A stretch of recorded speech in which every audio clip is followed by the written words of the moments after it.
Crime, violence and power hunger has resulted in 8 families being forcibly evicted from Blikkiesdorp. They were accepted here at the Central Methodist Mission Church where they are staying, but at the moment only 1 family has remained because they don't have a place to stay. We sat down with Joanne Cupid to find out more about her story in leaving Blikkiesdorp. I've been evicted on the 25th of August.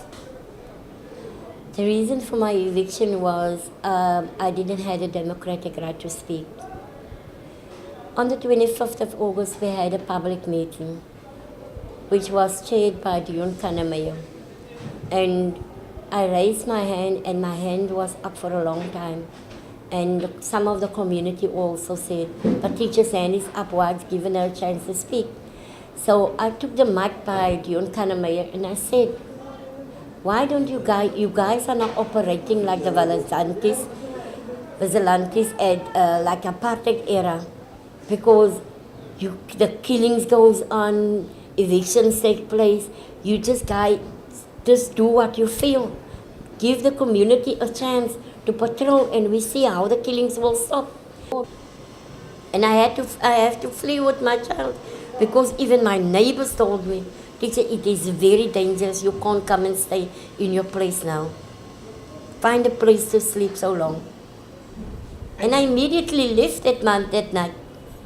I don't have a place to stay. I have nowhere to go.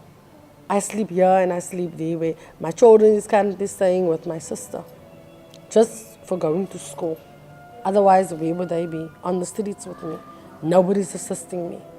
Promises was made to me, and it was just like a promise, and there you go. That's it. I'm out alone in the cold on my own. I'm not going to say because of crime, because they are more criminals than what they've been doing. If you talk about crime, those people are murdering people. They don't care what they do. I mean, if they can set your place alight while you're still in the place with your children, what crime are they fighting? This is power hungry. This is a political movement that is happening right now in Blikkiesdorp. It's not a race thing. Let me be very, very clear on that. It's not a race thing, but it's a political movement that is happening. Because firstly, they promised like the president is coming to Blikkiesdorp, and there was an ANC meeting.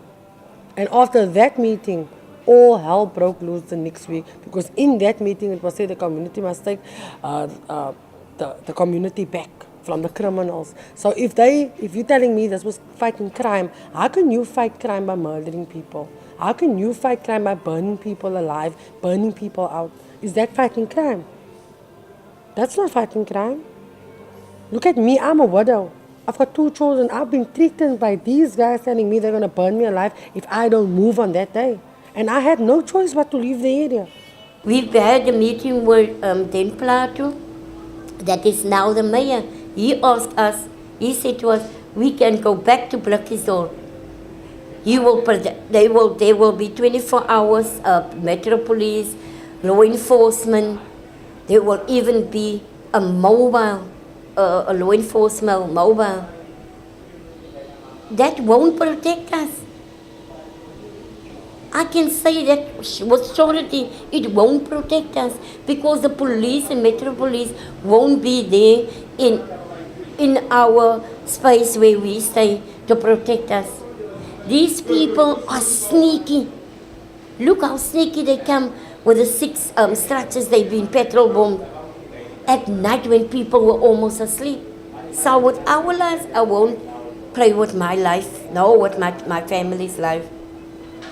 Joanne and Rusula say with the current situation in Blikkiesdorp, it will be difficult for them to return back to the area. The church has also given them until the end of this week to find another place to stay, as they cannot no longer accommodate them, as they've been staying here for the past month. I'm Edna Kangolo for Our City News, Cape Town.